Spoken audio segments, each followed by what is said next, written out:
Bonjour et bienvenue pour ce tour d'horizon économique, géopolitique, énergétique et boursier.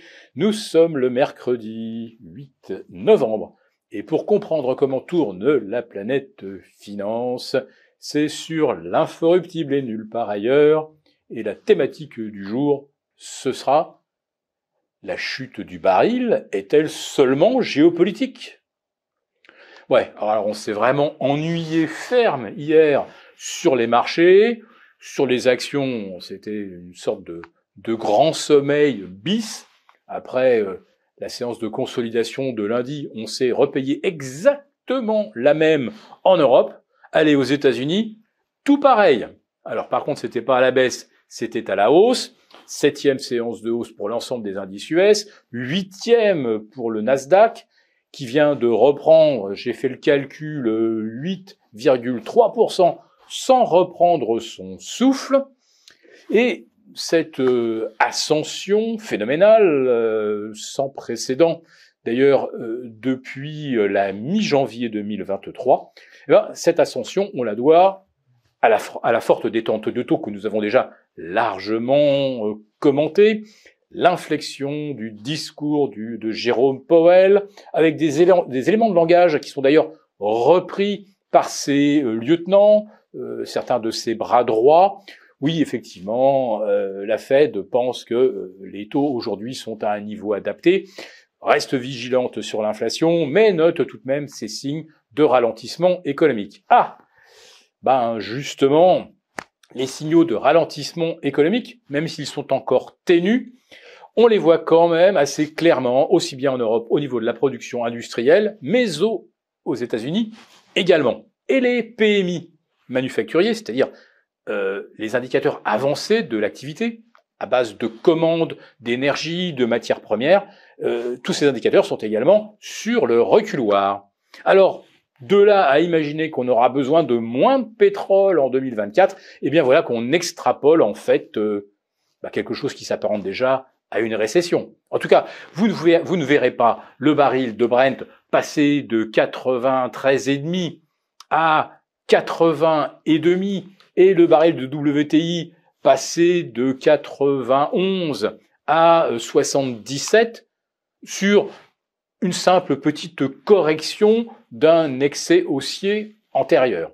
Alors on pourrait se dire, oui mais ça corrige l'envolée consécutive aux tragiques événements du 7 octobre dernier, au risque d'embrasement du Proche-Orient, risque qui est écarté depuis jeudi dernier avec la déclaration d'Hassan Nasrallah qui se démarque du Hamas, dit qu'il n'y a pas de complicité ni d'action coordonnée entre les deux mouvements et que donc Hassan Nasrallah ne jettera pas le Liban, dont il est le vrai leader, dans une guerre avec Israël. Ouf, on respire. Oui, sauf qu'on respirait déjà bien avant l'intervention d'Hassan Nasrallah, puisque le pétrole était déjà revenu avant jeudi dernier sous ses niveaux d'avant le 7 octobre.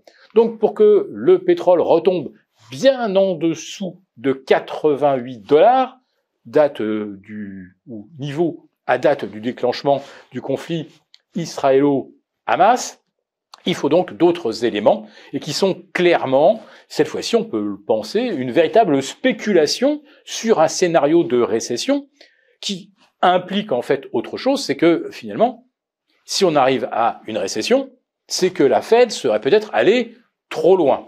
Et quand va-t-elle convenir qu'il faut corriger le tir et baisser ses taux? On a avancé un petit peu dans le calendrier. On s'attendait à un début de détente de taux au mois de septembre 2024. La date est avancée au mois de juin 2024. Ça tomberait bien d'ailleurs pour le candidat représentant la majorité, en tout cas le parti au pouvoir en ce moment aux États-Unis. Une petite détente de taux, 6 mois avant les élections, ça tombe pas mal.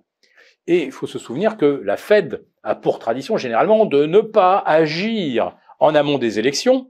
Autrement dit, si elle faisait quelque chose en septembre et en novembre, ça se situerait exactement à 1 mois et demi des élections. On pourrait dire à ce moment-là que la Fed avantage un candidat plutôt que l'autre. Donc vous voyez, cette espèce d'effet de calendrier, il faut bien l'avoir en tête. Et effectivement, si la Fed commence à baisser ses taux en juin, alors elle poursuivrait son cycle. Et là, tout le marché pourrait se dire, bon, bah voilà, maintenant, on s'attend à moins 25 à chaque réunion. Et donc, si elle baisse ses taux avant les élections, ça ne sera pas pour avantager le candidat, mais tout simplement pour prolonger son cycle de détente de taux. Donc, tout va très bien.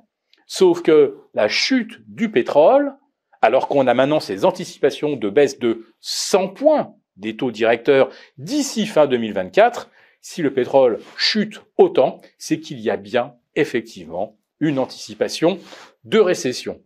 Et ben, cette anticipation, elle ne se lit absolument pas dans les cours de bourse, et surtout pas avec un CAC remonté à 7000 ou avec un S&P qui caracole à plus de 4330, et encore moins avec un Nasdaq qui s'est envolé à tout près de 14 000 désormais, sans reprendre son souffle.